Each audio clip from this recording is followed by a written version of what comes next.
Hello, everyone. Welcome back. Today's Friday. Happy one, of course, and very special. As you can see, Red, Jeffrey, and myself, we are coming here today to discuss a very important topic. And so join in and drop your comments, your take in the comment section. Jeffrey, welcome. Thank you. Thank you. It's good to see you, Comfort. Good to see you, Red. Thank you for inviting me. It's glad to be here. Yeah, sure. Thank you, Red, for joining us. Yeah, and thank you very much. Love being on your show, Comfort. It's always a great topic whenever it is. And hello, Jeffrey. How are you, my friend? I'm well. Thank you, sir. I'm well. Thank you. So the great topic for tonight, guys, says we are uplifting humanity. And today we're thinking about homeless veterans. And I give it over to Jeffrey.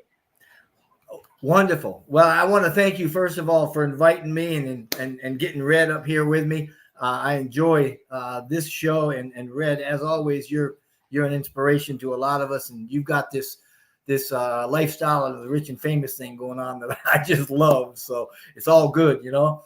But you're right, homelessness, especially among veterans. I mean, homelessness, that is a big deal, and there's a whole lot of it going on. But when you look at the military veterans worldwide, especially, I mean, it becomes a very precious issue to us, simply because it affects millions who have served in their respective countries. When somebody leaves the military, I mean, there's a lot of different things that go into whether or not they're settling into society in a way that's going to be good for them. I mean, there's a lot of far-reaching consequences of things that have happened to them and things they're bringing home that affect their well-being and their family and communities and that sort of thing. As a matter of fact, we know that when a lot of veterans return to civilian life, right, they leave the service, they face, or could face, not all of them do, but they could face some very unique challenges simply because of what they've been doing, what they're used to, how they served, where they served, that sort of thing. And that can include physical, mental health issues, impairments, sometimes in decision-making ability, coming home. They run into all sorts of things that could cause, employment difficulties, and in some cases, probably even isolation in society. So like a lot of things that we face in life, a lot of challenges, these things we're talking about that are faced by veterans leaving the service can lead to the topic today, which is homelessness. And unfortunately, it can affect, I think it can really affect veterans kind of disproportionately to the rest of the population. Now, according to estimates, and this is for the U.S., but according to some estimates, the U.S. population for veterans is about 8 to 10%. When you look at, and when I mean the 8 to 10%, I'm talking the veterans make up 8 to 10% of the homeless population. And that actually equates to, I believe, about 1 in 10, which incidentally, Red, matches, I think, what the UK is about. Australia is also somewhere around 1 to 10 homeless individuals. Canada, I think, is a little less, perhaps because of the sociality of its medicine and stuff, but they're 1 in 5. But when we look at overall populations, and then you kind of pull out the veteran component of that, it is substantial. So I'll stop right there, give Red and you a chance to get in here, and we'll get a good conversation going. Thank you. Oh, yeah, sure. Thank you. Thanks so much, Jeffrey, for that great introduction. And of course, Red, I would like to hear from you from maybe relating to the UK and other parts where you have an idea. So, guys, before we go ahead, sorry, Red, we are not just here to entertain ourselves with what happens to the veterans. This is OnPassIVE. And so we have an interest in their well-being. That's why we're here. So the next phase of the discussion will be moving into that. So I would like to know your perspective. Thank you, Red. Yeah, absolutely. I mean, we will, Jeffrey and myself will cover how this works into OnPassIVE. But like Jeffrey, it is something that is very close to my heart. Ex-vets in general. Jeffrey served, I served. And so, you know, I did 10 years, and I think Jeffrey did 6 years, 20. or more. And I'm I retired. was Yeah.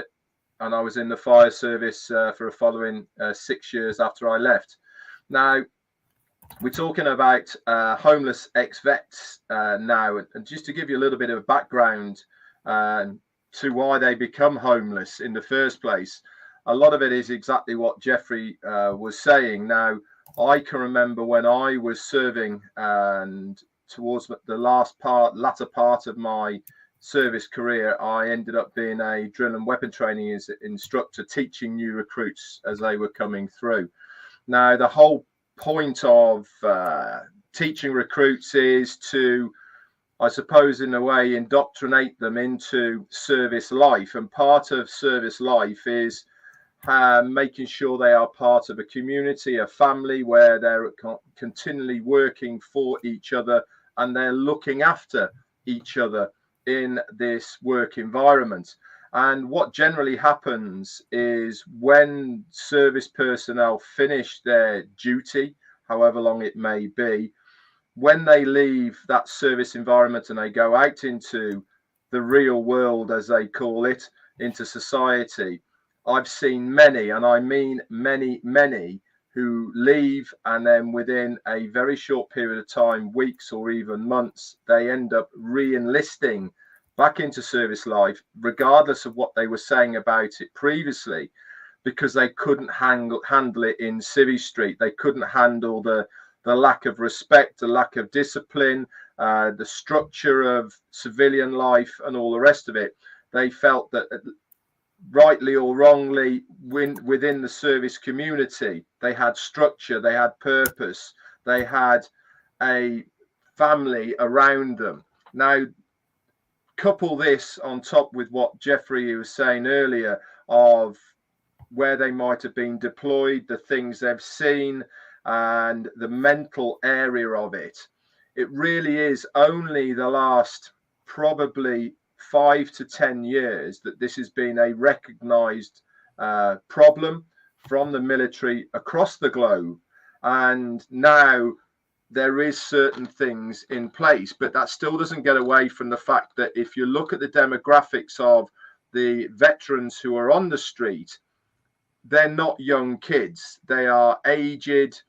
For instance, in the States, a lot of ex-Vietnam vets are there. A lot of the guys who are over in Iraq, Afghanistan as well, because of the trauma, mental trauma that they had seen, and they can't get that out of their minds. And what ends up happening is, rightly or wrongly, they latch on to things to try and make them forget. And inevitably, the things that they use to try and make them forget causes social unrest between partners, families, etc. And then they end up out on the street, and often dependent on the things that they are taking.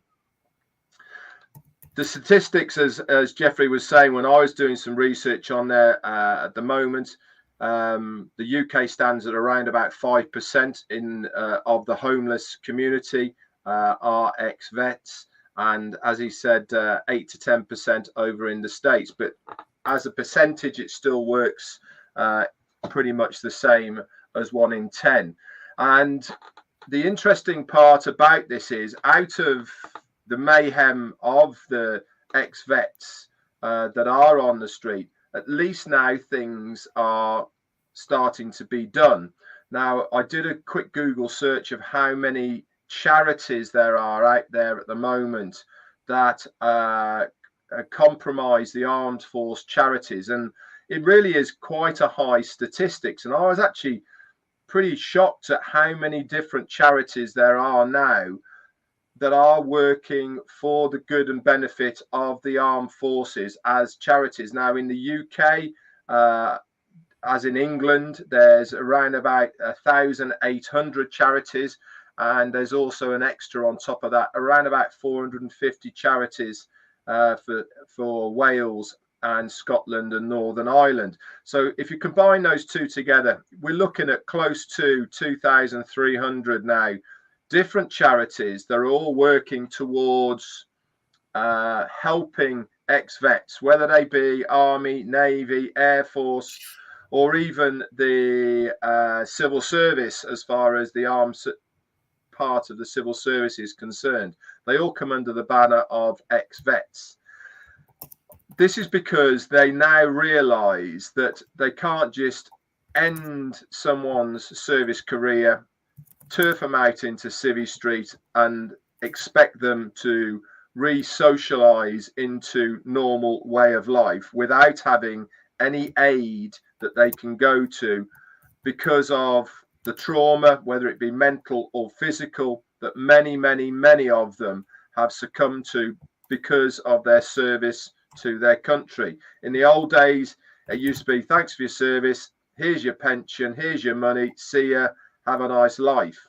And people were left to deal with it on their own. And this is what's caused, in my opinion, the greatest travesty as far as veterans is concerned, because they really have literally laid their lives on the line for their country, and they are literally discarded out onto the street to fend for themselves when they've been looked after all that time through their service career, and they're expected to go it alone when they're out in Civvy Street.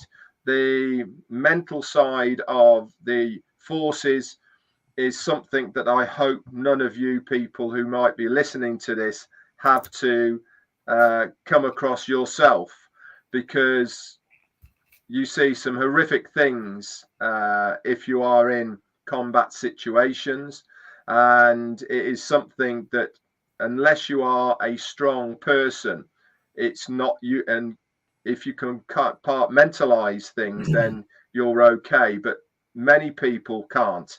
And this is why now we have many charities in the UK that are there to help people, to discuss things, to medicate, to re-socialize, and all the rest of it. Now, it's certainly one of my passions that through OnPassIVE, it is something that I will be working for. We all have our own ideas, don't we, of what we want to do to help when money starts coming in OnPassIVE. Obviously, we're going to look after ourselves first. We're going to look after our families and our close friends and communities first. That's a given. But once that is all done, then we are all going to be looking outwards to charitable places where we want to help to try and make a difference. Now, I'm certainly not here to tell people what to do, but because there is so many charities, why reinvent the wheel? Why not go to these charities who already have the infrastructure, who already have the setup and the knowledge that they need, but the one thing they haven't got is the money. Now, that is where, in my opinion, as far as the ex-vets is concerned, we can really make a difference to try and help these charities to set up shelters, to set up food banks, to set up accommodation if needed, work placements, all of these things. The charities are there, but the finances aren't, because as always with all charities, they have to raise the money. It's not the governments that are giving them the money, it is through donations. And I do firmly believe that if you are a person who's in OnPassIVE and you become the scenario of your abundance is greater than your needs, then I think look at the charities that are in existence to help the causes that mean a difference to you. I'll leave it there for now. Back to you, Comfort. I know. Thank you. Thanks so much, Red. That's so much useful information. You know, when I heard about the charities, I'm just like, I think I just need to knock and walk through the door one of these days and say, tell us more, what do you do and stuff. And, you know, it just feels good because, like yourself, I think about them a lot. I just try to imagine. I've never been in the military, but obviously anybody should think, basically understand that they could be going already through enough, then come back and find themselves on the street can be a bit more than bearable. So, Jeffrey, I know that like you and Red have said, one of the things that I've learned too is the fact that most of them, if not all, they go through post-traumatic stress disorder and stuff like that. So what do we need more Yeah. here? Accommodation, money, or their mental health, their mental well-being? What would make them whole again? Boom, man! I'm glad you brought that up. That's an absolutely. We're gonna hit that. We're gonna hit that. But right to start with, so that folks do know, I actually did 14 years in the Navy. Then I did 6 more in the Army, and then I took the 20-year retirement that started paying me when I hit 60. So that's why you see me all over and not working. So anyway, I think before we determine ways that we can address as OnPassIVians, how we can address the issue of homelessness as it specifically relates to veterans, I think it'd be good to know some of the causes of it and what the effects of it are and that sort of thing. And you just said, hey, what about the PSD and stuff? So we'll start with that one, right? We've got PTSD and other mental health issues, if you will. And we know this is a direct result of a lot of the things that have gone on that Red was talking about. When you're overseas and you see things, you do things, you're a part of things that really do take a toll on you mentally. And unaddressed mental health concerns can lead to quite a few negative instances, including, again, you're talking about relying on something else, like substance abuse, leads to job loss, leads to relationship breakdowns, the divorce rate with returning vets is really, really high. And that's just the PTSD part of it, coming home. And there's a lot of things they do struggle with. And again, another issue that people really don't think about too much, Red, you alluded to, and that is they're coming from a place of structure, a place of community, a place of belonging. Everything has its place. Everything has a purpose. Everything. I mean, you know what you're to do. You know what your job is. You know where your functions are. You know who's above you and below you. When you come back into the civilian world, none of all that's gone, and it's really difficult. And sometimes because of the stress that you go through, these veterans, they have a real hard time making these day-to-day decisions because they're used to making very snap life and death decisions, and things just ain't working for them. Now, there's also things that we know about that go under traumatic brain injury. There's a lot of that stuff. It's what we call invisible wounds, if you will, right? Because you may not even know that it's there, but it affects you, your personality and your emotions and things of that nature, right? These things, these invisible wounds, if you will, they result in cognitive behavioral changes, and they make it very, very difficult for veterans to adjust to the civilian life for reasons that Red was talking about. Another thing that we go through that's a cause of this whole thing is, again, Red, you hit this nail firmly on the head, is a lack of support. Insufficient support networks and resources leave veterans feeling really isolated and very disconnected, and that is a hard thing to deal with.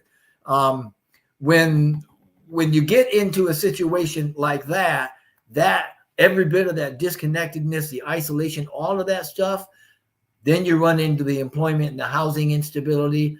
You may lose what you do have. You may find yourself out in the street, difficulty finding employment, securing stable housing. All these things can lead to homelessness, not to mention, or actually we mentioned it already, the social isolation, disconnection from family and friends and community. I mean, people sometimes, the closest ones to you, really just don't understand. They think, just get over it. Just make a decision. Just do this. And it's really not that easy. It's kind of like if you've ever known somebody that was maybe a severe alcoholic, and you're like, it's plain to me, just stop drinking. Well, unless you've been there, that ain't happening. And it's the same thing with veterans that come back and they're affected in this way. It's not as easy as just flipping a switch and turning it off and making it all better. And we also, obviously, we got the physical and mental issues that we talked about. And when they are unaddressed, they turn into other diagnoses like sustained substance abuse and things like that. And then what you end up is having a compilation or an amplification of the problems, because now on top of the original problems, now you've got a substance abuse problem. So you've got a dual diagnosis, which is really, really bad. The associated illnesses like that, the substance abuse, you get depression, anxiety. I mean, 20 to 30% of veterans experience depression and anxiety. And just as something out there for somebody to think about, if you have anxiety or depression, anxiety is actually brought about because you are in the future. You're thinking and living in the future, and you're anxious about it. If you come back to the present moment, that anxiousness, it'll go away. Easier said than done. I get it. On the other side of that, the polar opposite, depression, is because you're living in the past somewhere, and you continually dredge that up. If you get out of that, come back to the moment, that'll go. So that's just, kind of something that's a rule of thumb. And all of these things, substance abuse, depression, anxiety, all of this can lead to suicidal ideation, which, I mean, nobody really wants to go there, nobody really wants to go there. Now, do you want me to go into how we can address some of these things through OBLES, or you want me to just chill out a bit and let you get in here?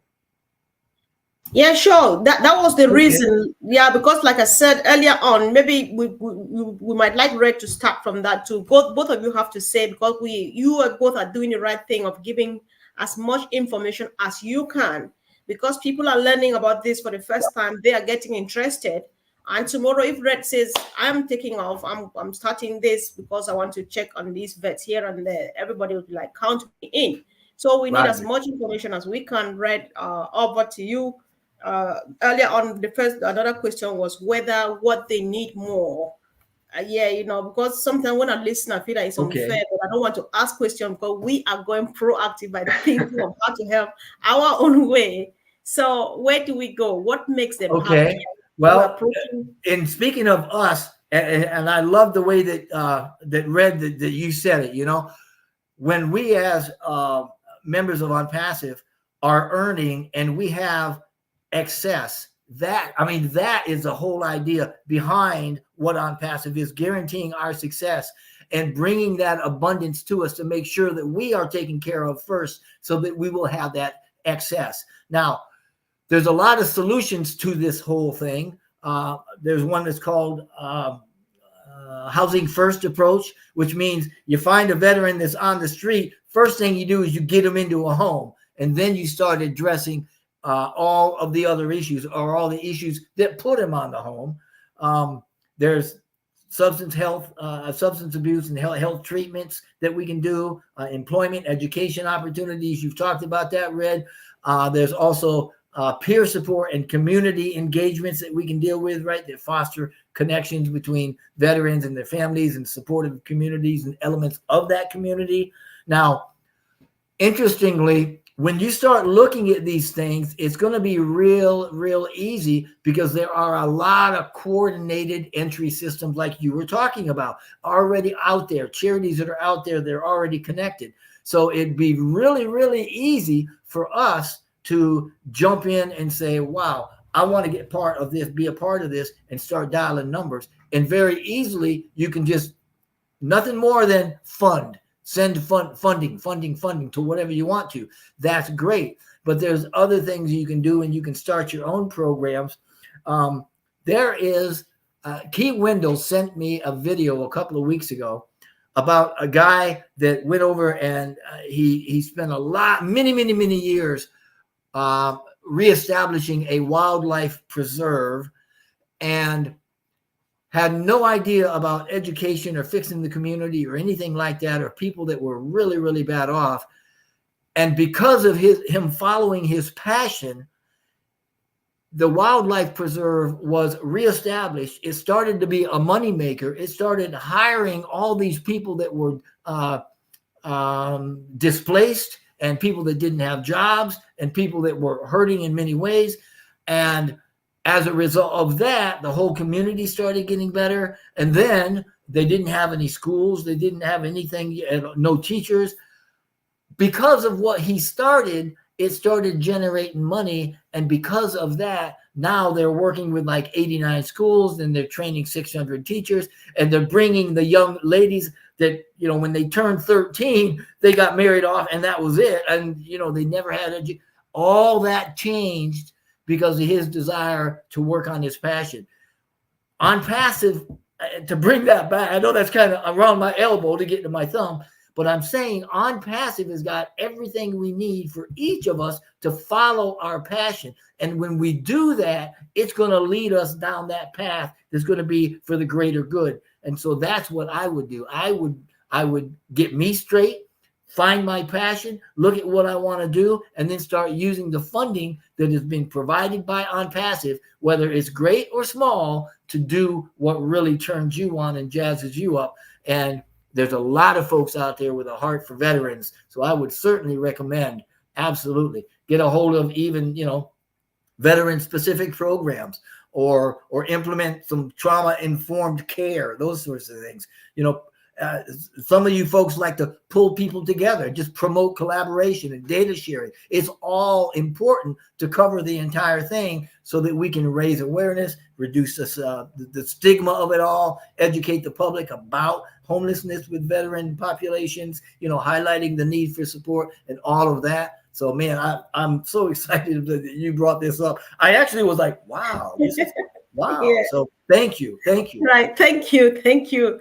You know, Red, sorry, I know that you just want to respond, but things keep coming up to my mind too. So you know, one thing we need to remember is what Mr. Mufareh is offering us here is time and financial freedom. So as much as we need money to do these things, listening to you both, I think that some people need to give even more of their time to these group of people than money. And we have both. So I'll let you go from wherever you want to read. Yeah, it's an interesting point, isn't it? Is that you're saying that we should individually help. And obviously, I said right at the beginning, look after yourself, your family, your friends, and your local community. And that fits nicely into what you're saying there, your local community. Now, obviously, not everybody lives in towns or cities, but I'm sure many of you live close to a town or city. And if you want to be one of the people that wants to be a hands-on helper or to do something, it's very easy. You get hold of a quick search on Google or any of the charities that deal with ex-vets will say what charities are in your local area that are there helping these people. And you'll be very surprised. There will be some that are there. And as I said, the biggest help you can give them is on a financial basis. I really believe there is people that are on the ground who are there helping. Obviously, there will always take more helpers. But the biggest one is, for instance, if there's people on the streets, they might not have sleeping bags. They might not have a soup kitchen set up. They might not have care packages, all these sort of things that cost money that they haven't got the funds to do. And as they say, help, you know, starts at home. My advice would be is to look locally first, to get your own areas as far as you can do in a substantial situation where they are covered, and then you can expand from that. I also do think, though, it is important for you to look at what areas you want to help in. Now, whether it's mental health, whether it's housing, whether it's the job route, whichever area you feel passionate about as far as helping is concerned, I think you should be very specific in putting your help to that one cause, because otherwise it'll be a minefield. You know, I mean, there is blanket charities here in the UK, for instance, the Royal British Legion, they do the whole network, and Help for Heroes, for instance, do the whole network. But that's not specifically targeting certain points that might be for you, your passion. Jeffrey talked about whatever your passion is. You know, if you've got a passion to get people back to work, for instance, then that is the area that you want to concentrate on. And most employees would take any ex-vet on if it was a subsidized job. What do I mean is a subsidized job? Most employers are quite happy to take on extra staff, but guess what? They can't afford the wages. They can't afford to pay the people because they just haven't got that money to help to employ somebody, even if they wanted to. So some of these charities, what they do is they put people in employment, but they subsidize that employee to give that guy some work.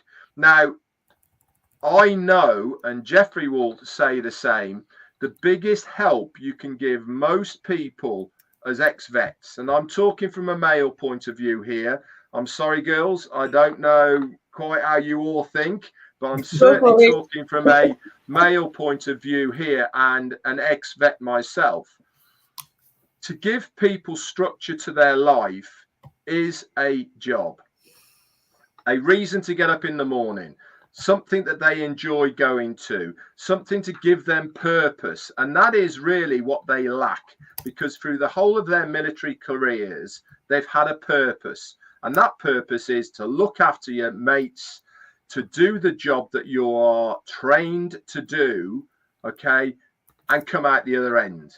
Now, if you can get people back into that scenario of going and having a job, whether it's a couple of hours a day, whether it's a half a day, whether it's a full-time job, it doesn't really matter. But to give that person a purpose, again, really does benefit ex-vets. It gives them a reason. And that is what most of them lack. They feel like they've been cast aside. They've been thrown on the scrap heap without a care of anything. I've done my time. They don't want me anymore. I'm useless. And that's how they feel, a lot of them, when they're on the streets, because they think that nobody gives a rat's about them. And giving them this purpose, once again, really does help rejuvenate them, regenerate them, and it helps them turn their lives around. So that's what I would do. I would find something that you are passionate about, find a specific area, and then concentrate on that. Back to you, Comfort. Oh my, Red, listen, when earlier when I was talking about us having time and financial freedom in our hands, this is exactly what I wanted. But whether you understood me or not, you've said just everything I wanted to hear. So I think you both are doing a great thing, and everybody is learning a lot from it. Many people are surely just saying, I found it now, because this is just a go-to for everybody. Because like you rightly say, everybody wants to say this is all I can offer, because sometimes it's not necessarily about money. So I really appreciate you both so much. And Jeffrey Rose Mutabi from South Africa was saying that we need to teach them how to fish and not just let them depend entirely on us. So is this what you've been saying throughout, in other words? Absolutely. Well, you know what I'm going to do is kind of just give a synopsis.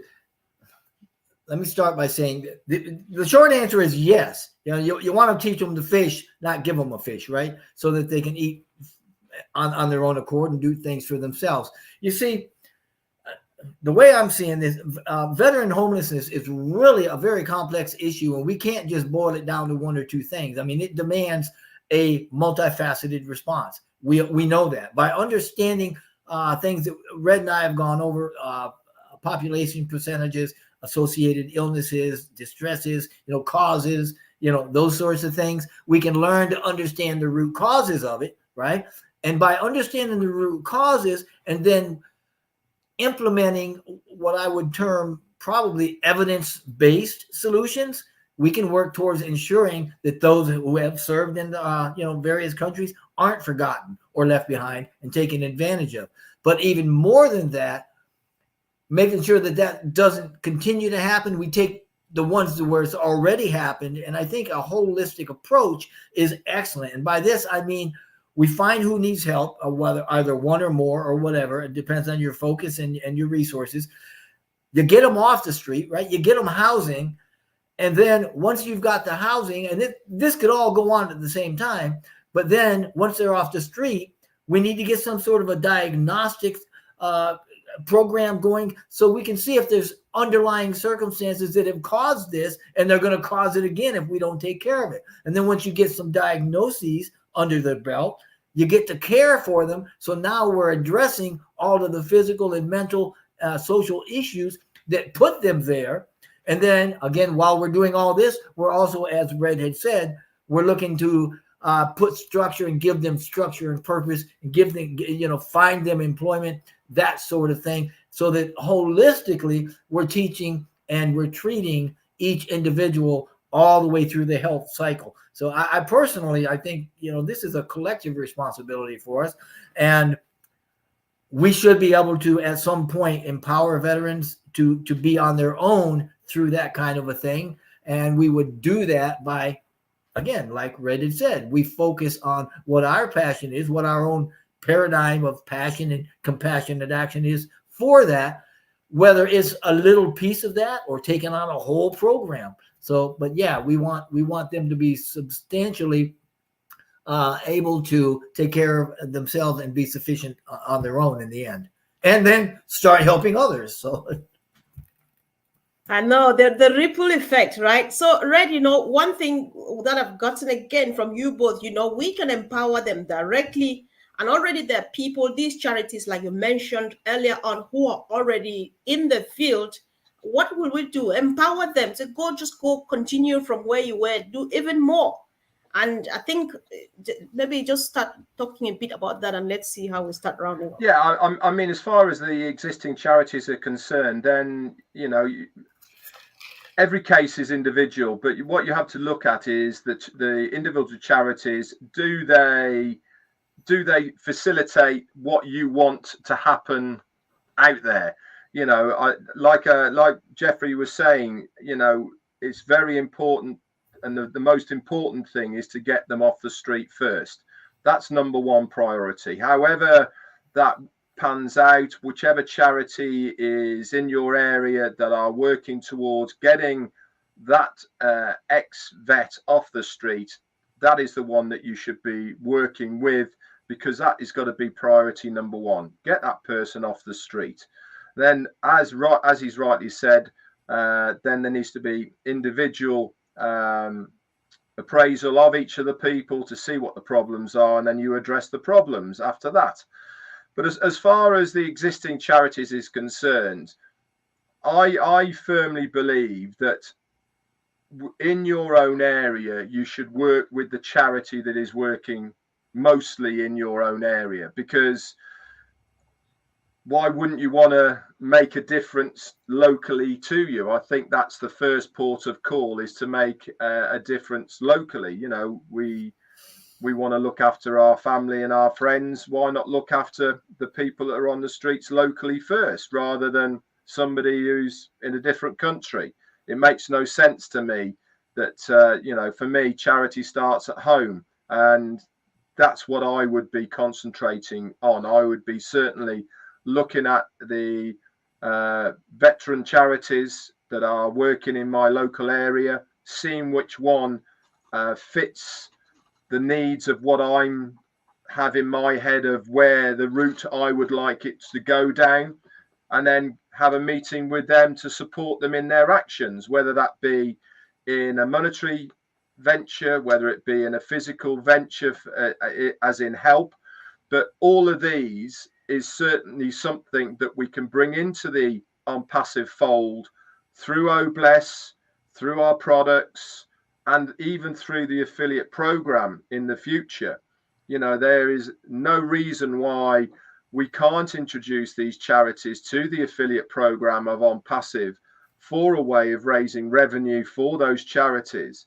And I'm sure that they would love to see other avenues presented to them that they probably hadn't thought about. So it is a multi-pronged attack, as far as I'm concerned, to helping not only the individuals but also the charities to raise more revenue that they need to do the jobs they want. And this is really where OnPassIVE is going to make the big difference. We talked about OBLESS many times. Now, OBLESS going to be more of a educational, raising money type of platform until we actually see it in operation. We haven't got the exact specifications for it, but I think individually we can still make a lot of difference outside of OBLES through our own generosity that we're going to do with our own finances to help these charities. So it's a great topic. I think it's one that many people out there hold very close to their hearts, because they do understand the sacrifice that so many have made for their countries. And for me, it seems such a shame when people literally give their lives and sign on the dotted line for their countries, and they end up in circumstances that they never expected to be in, never envisaged they would be in, through really no fault of their own. And literally the help isn't there that it should be there. This is where we come in. We can make a difference individually, collectively, and I certainly believe that in the future, OnPassIVE will be there helping many of these charities to make that difference for our ex-vets across the globe that are now at the moment living on the streets. Back to you. Wow. Thank you so much, Jeffrey. They say fields are wide and harvests are waiting. I know we need harvesters. We have a good number already, but someone is just out there thinking, oh my God, I wish I could be able to help these people. But then here's the opportunity they don't know about. Let's round up on this point, just Boom. sharing the opportunity to someone.